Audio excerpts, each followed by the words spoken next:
This NFL mailbag is presented by Manscaped. You can get 20% off and free shipping on all of Manscaped's top-of-the-line men's grooming products. More on them later on in today's show. It's manscaped.com/chat. Mariners fan, should the Seahawks draft a corner? They should. Will they? I don't know. You bring in Artie Burns. You lose DJ Reed. You don't have a number one corner. They don't like adding corners early. They've gotten lucky with guys like Shaq Griffin and DJ Reed in recent years, but I would do it if I were Seattle. Yeah. Fields Goat. Think the Bears will make a big move like signing the Honey Badger or a wideout. Kind of feel like the Bears are using this as a bit of like a reset, set the books up better for next year off season. I would love those moves. Obviously, a sign as we sit here filming this on Monday night. Byron Pringle, EQ St. Brown. You still need receiver help. I think safety besides Kareem Jackson, you still need help. So I'm not going to get my hopes up for the Bears making a big-time splash, but I do think they should really consider that in the end. Column 25, could Kenny Pickett go in the top 10? Possibly. I think he and Malik Willis are the two that make sense there. But let's run through the draft order. Let's play process of elimination. Jacksonville, no. Detroit, I doubt for Pickett. Some buzz theories of Malik Willis at 2, which, okay.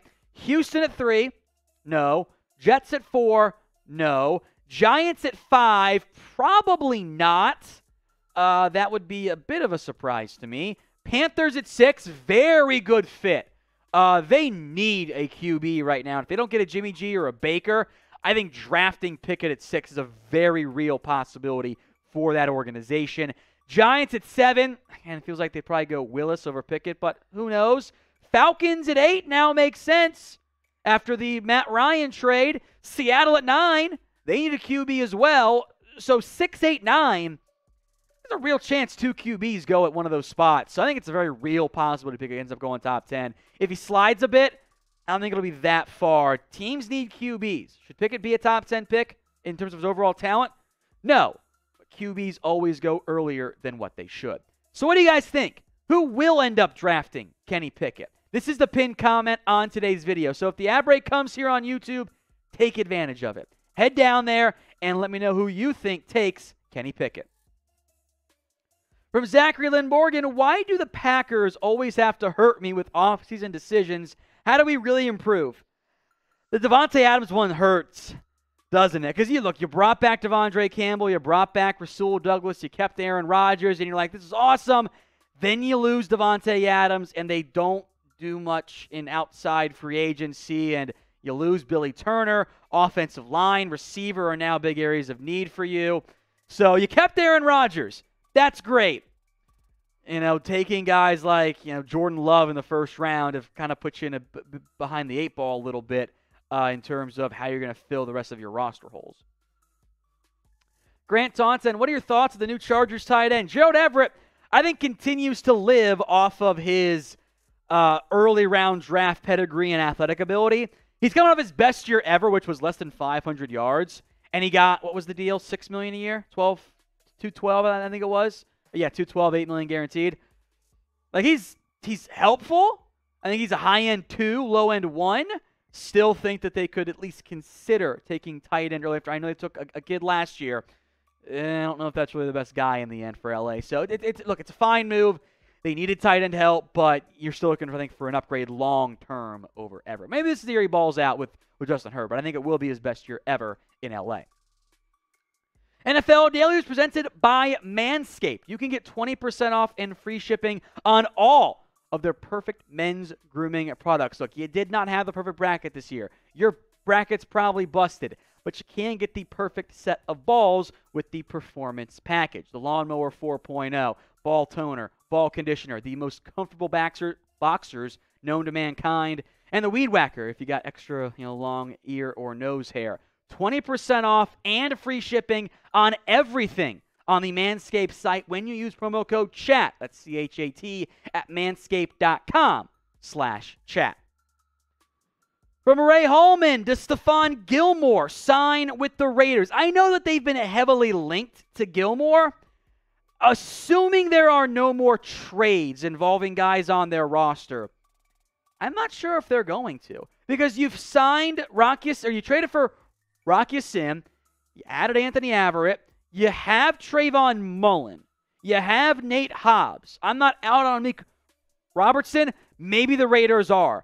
Darius Phillips can be your CB5. But between Rocky Sin, Averett, Mullen, Hobbs, and Phillips, and maybe Robertson, that's 6 guys on your roster at corner. So I wouldn't be mad if they got him.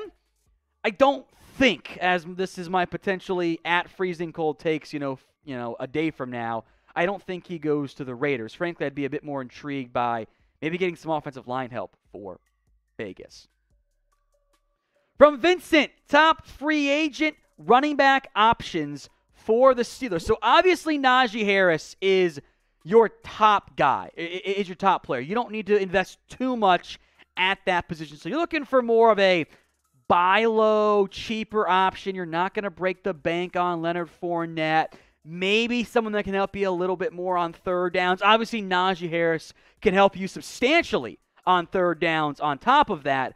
But you're looking for a guy just to be your backup. You don't have to throw out big money at the position. So, I don't think Fournette, as I try to pull up my list of free agent backs still available here, I don't think Fournette's a big area of focus for you. I know he's out there as we film this right now. I think you're looking for a cheaper option. So Melvin Gordon's too expensive. How about, trying to get a good name here, Marlon Mack, Justin Jackson? Any of those guys pique your interest if you want to go more early down back? Sony Michel, those guys could fit in Pittsburgh. Now, if you want more videos on the NFL offseason, subscribe right now, youtube.com/chatsportstv. Daily videos, multiple times a day, breaking down the news, the rumors, free agency, and very soon, the NFL draft as well. And if you're watching on Rumble, make sure you follow us at rumble.com/NFL Daily. Got some exclusive NFL Daily After Hours videos on there. Another video platform where we don't get censored for saying the F-bomb. Rumble.com/NFL Daily. Rich Atwood, is it true they're going to look at quarterback-wise for the Ravens to get a new QB? I don't know where you saw that. I would say always be careful on these Twitter streets because there's a lot of fake information out there. They ain't moving on from Lamar Jackson right now. That would be an absolutely massive shocker because he's good at the whole football thing. From Tell Me Now with a question. Username checks out. What's the Broncos' biggest need? Right tackle. Maybe linebacker, corner, probably corner or linebacker, your other big focal points, but right tackle is the number one right now. I want you guys now to shout out your favorite NFL team for me. Who is it? Let me know in the comments section what team you love the absolute most. From Robert Bruce, hello Tom, hello Jack. What's going on with the Patriots during this free agency? Shouldn't they be signing a number one wide receiver? Jack was so mad at me when I didn't mock a receiver to New England in round one in one of my recent mock drafts. I said, Jack, they got needs at corner, on maybe the offensive line, at other spots. And Jack, they're going to take a receiver, they're going to fill those other needs. And now I was right, Jack. They might not go receiver in round one. They got all these needs. Jack's our Patriots fan. He wants to chime in. You were right. There it is. Clip it and send it to me on Twitter. I'll show it to my wife that I was right at one point. So, Robert, yes, they should be. They're not. It's been a weird offseason for New England. Cameron Alfrey, how you doing today? I'm doing good, Cameron. Thank you for asking. Should the Giants have traded Daniel Jones or not? I mean, I would have looked into it, but who wants Daniel Jones? I don't think Jones has trade value is your problem there. So from the Giants' perspective, you're probably better off, giving him a chance, seeing what he can do with his new offense. If it fails again, move on, draft somebody early next year. A $5 super chat from Britt Hansen, no question, but Britt, thank you very much. Bottoms up. Super chat $3 from Ten Yang. Surprised Jimmy G hasn't been traded yet. Yeah, I am. I thought he would have been gone by the start of free agency, that March 14th date. He hasn't been. Maybe the shoulder is a bigger concern for NFL teams than what we thought. So I don't know about that one. I am surprised in the end. From Tom Downey, is that me with a fake mustache on his profile picture?